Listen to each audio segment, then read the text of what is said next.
Hey, what's up guys? My name is Josh and today we're going to be talking about the best IEM that I have heard so far. And that's going to be the Fir Audio M5.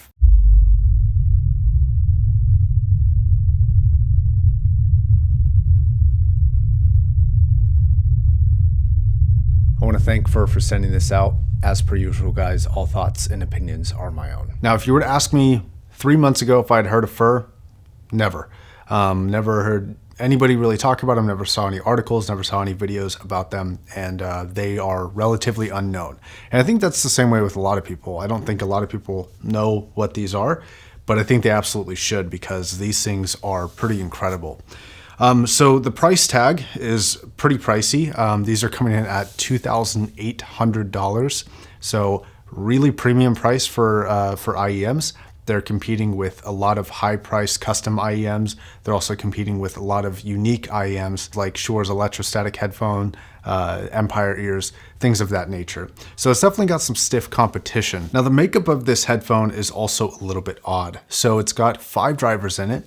It has 1 dynamic driver for the bass response, 3 balanced armature drivers for the mid-range response, and then it has an electrostatic driver for the top end. And oddly enough, this is actually all driven off of a 3.5 millimeter. Speaking further on the build of this, I want to draw a quick attention to the website for this because this actually offers an option that I haven't seen too often with IEMs, which is actually uploading a custom image to be put on the face of this. See, this is just a demo unit. It says it on the inside of this headphone, so it's just red and black and pretty standard color. It doesn't look too special, but you can actually select color choices for these if you do purchase them, and you could also upload a picture to be placed on there, although I haven't seen the quality of what those pictures are myself, so I can't speak on how finite the resolution is going to be or how rich and vibrant the colors are going to be. I have no reason to believe it's going to be bad, but I again haven't seen it for myself, so do that at your own risk. Now I will say this though, the edges of the lines here, and I'll put up a macro shot here, they're very good. It looks very, very sharp, and I can't visually see with my eyes any etching on the edges, but we'll see what it looks like under that macro shot. So the actual build and construction of these is actually a hair underwhelming. Now these do actually nail one thing in my opinion, and that's comfort. They're a reasonably lightweight design, and the stem is small enough to where it's not like, forcing your ear to expand in a way that's not comfortable. And then it's also deep enough to be able to stick into your ear, but not kind of, trying to pick your brain out. And even though the cable itself for me is not pulling a lot of the slack off the pressure on the ear canal, it's still a light enough headphone to where it doesn't really matter a whole lot. Although personally, I've been swapping this cable for a much better final cable. And it's not necessarily better in terms of quality, it's just better in terms of fit for me personally. And for some of you, you're probably saying, well, for 2,800 bucks, it better be a pretty special cable. It's not, but it gets the job done, I suppose. Now the case here is actually pretty cool just in terms of the quality. It's pretty much a typical leather case, except when you open it, there's kind of this velvet ring on the outside and the inside of the actual case itself. And all the lining is made of this kind of velvety material. It feels quite nice. Nothing really mind-blowing about it, just a nice addition, and it feels pretty premium.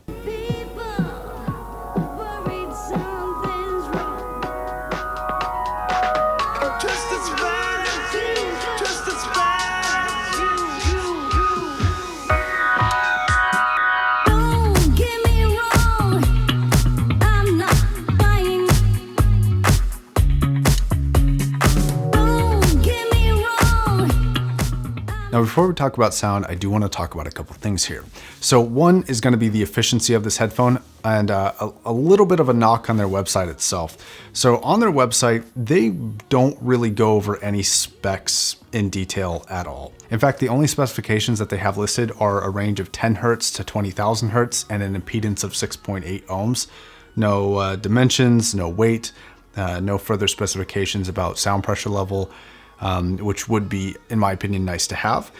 So again, they are 6.8 ohms. They are very, very efficient. In fact, off of an iPhone, I rarely go above half. And despite them using a substantial amount of drivers, which you would think would kind of suck out more energy, it doesn't. It actually is very, very efficient. Now, because of this, you do have to be sort of picky about what amplifiers you're using. And by sort of picky, I mean very picky.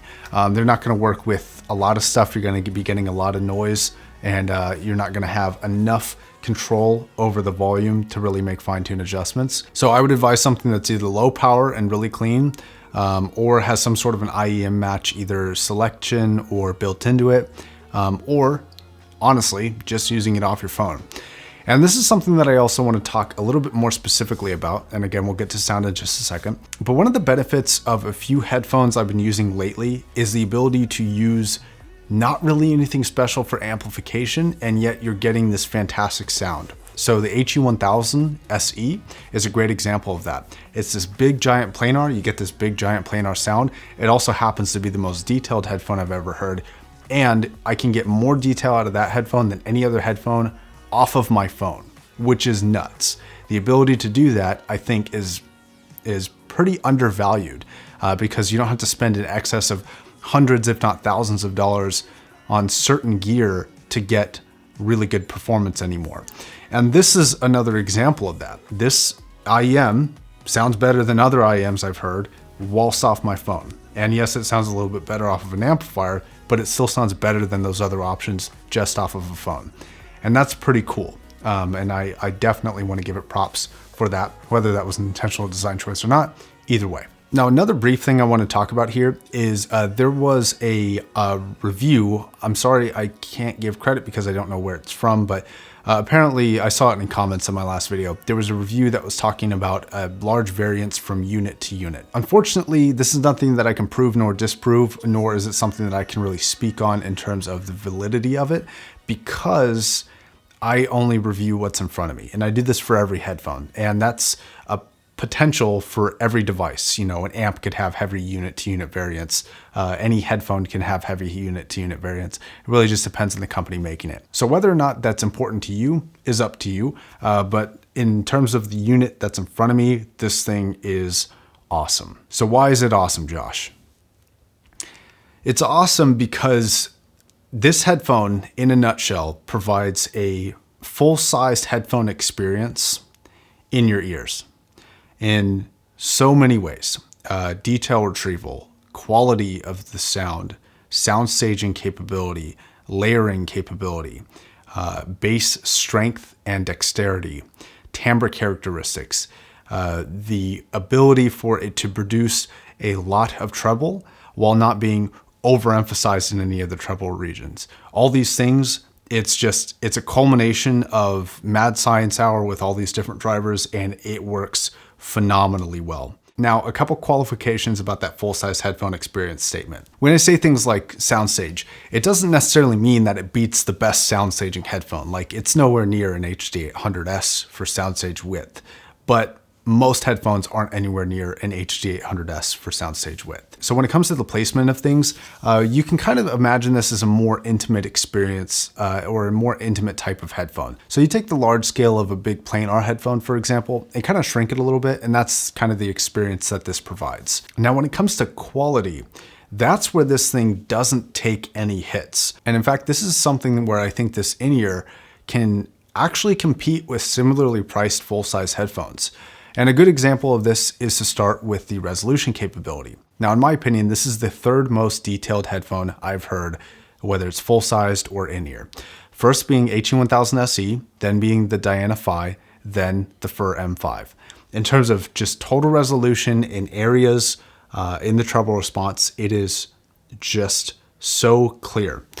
And it has that clarity throughout, but especially noticeable in the treble response. Now, what I think is further interesting on the treble response is that it's not just detail. It's not just information. It's got the right amount of forwardness to be pleasant and present, but not overkill. And so it's got that balancing act down. And this actually reminds me a lot of those other two headphones, being the Phi and the SE, because it's got sort of a vast planar style of delivery. Now, when it comes to mid-range, I think this is the one and only area that I think could use a little bit of work and isn't quite exactly my preference. So separation is great. Now, this sounds very quick and fast. It does not sound hollow. A lot of times when you see that kind of dip in the lower mid-range for vocalists, they sound a little bit kind of airy. This doesn't sound airy at all. It sounds full, but it could sound a little bit fuller. And I guess this would also be somewhat described as a slight lack of warmth for vocalists. So you take a very warm song like Sam Smith's Not in That Way. It's very rich, lush. It's lush, but it's not as lush as some other headphones.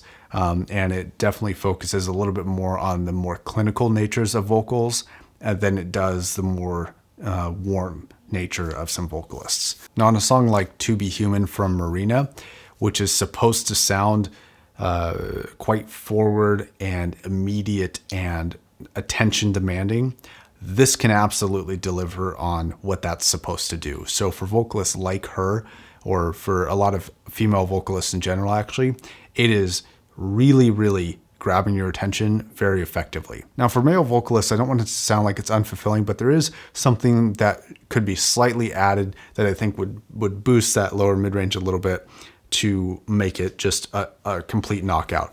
While still being very good, I think it has a little bit of work to do. Okay, and the last frequency area I want to discuss is bass response, because this is probably the second best IEM that I've heard in terms of bass response, second only to the Sony Z1R, which we just reviewed. In fact, I think that speed and detail and location and dynamics are probably better than the Z1R, but the Z1R is really close behind in all those categories, but the bass is a little bit stronger. And because of the characteristics of the bass in this, the slight reduction in the mid-range, the lower mid-range specifically, and the treble response, what you end up with here is it is a slightly V-shaped headphone. So the way in which it goes about its shape and its kind of sound delivery is also odd and not typical of other V-shaped headphones. It is very clear and refined in every category still. So normally when you have a V-shaped headphone, you will see kind of a reduction in quality in certain areas. And that really is not the case with this particular headphone. It's quality all the way through. It just happens to have a very minorly V-shaped headphone, but I think in probably the best way possible. Like, it is really, really enjoyable. So imaging and soundstage, and I'm trying to find a way to put this in perspective, and the closest things that I can equate this to are not other in-ears, but other full-size headphones.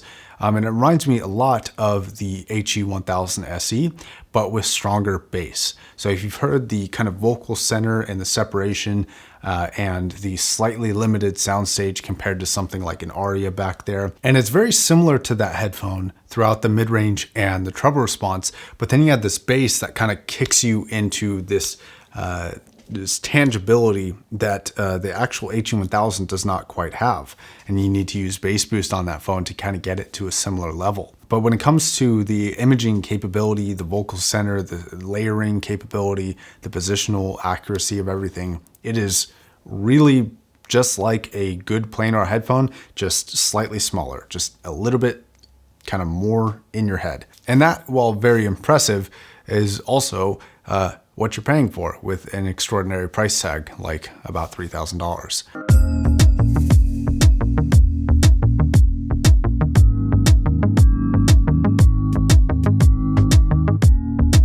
So a couple additional notes here. The ability for this headphone to maintain quality of each instrument throughout a completely busy mix. And this can be, classically orchestral, or it can be, modern pop music or really heavy over-the-top dubstep.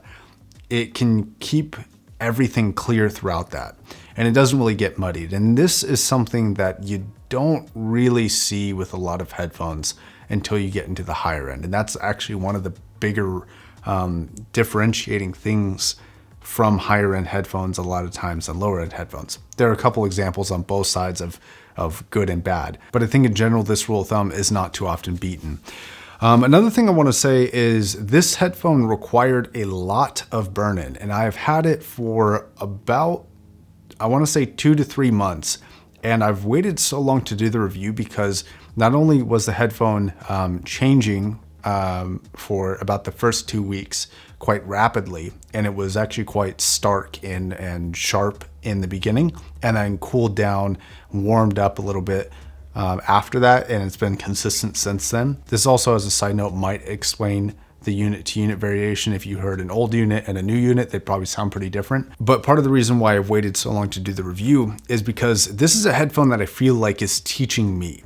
It is a headphone that I feel like I am constantly learning new things about the music that I'm listening to, and new things about the headphone, like capabilities that I didn't really see before because I wasn't playing the right track that could display those capabilities, and then it would pop through. For example, there's a song that I've been listening to a lot on a lot of different headphones, which is Chocolate Chip Trip. There's, in the beginning of the song, there's this rotating, I don't know what you would call it. There's this rotating track that's doing not only left to right, back and forth, but it's also kind of going in front of you and going behind you. And this part of the song is actually made up of what seems like two different recordings, and they're kind of one on top of the other. And what's interesting is the shape that this took over some other headphones that are really good with imaging and soundstage, like the HD800S.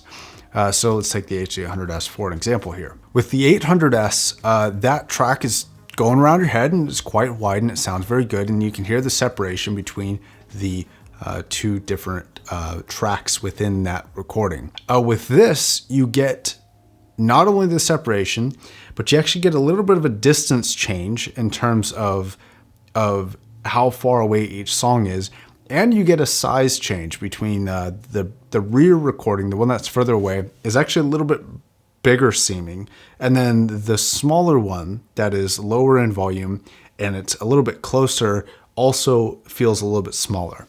And this is very hard to explain, and it would be something that I would advise you to go and listen to the song to know what I'm talking about, and it's Chocolate Chip Trip by Tool. But something like that on that song was something that I never really realized that I needed to listen to it until I heard it on this particular IEM, which if you're buying a headphone for this amount of money, I would like to have those experiences all of the time, and I feel like this headphone delivers on that. Okay, so conclusions.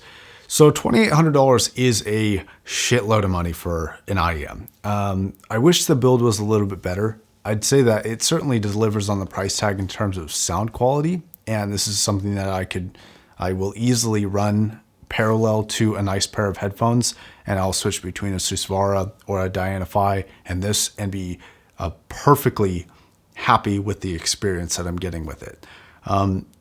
Now, is this something that I could recommend to a general user who is searching in the top end of price? I'd say if you're stuck on IEMs, then sure. I mean, if you said, okay, I'm going to spend $3,000 on an IEM, which one or which ones do I get?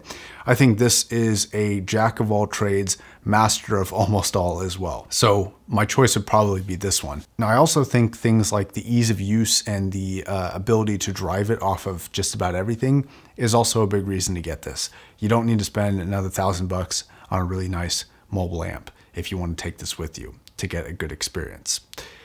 So all these factors are combining to make something that I'd say if you're willing to spend the cash, is probably worth it. It's a very good headphone. So I think that's going to be where I leave it. Thank you guys very much for watching. Hope to see you in the next one. And until then, my name is Josh, signing off.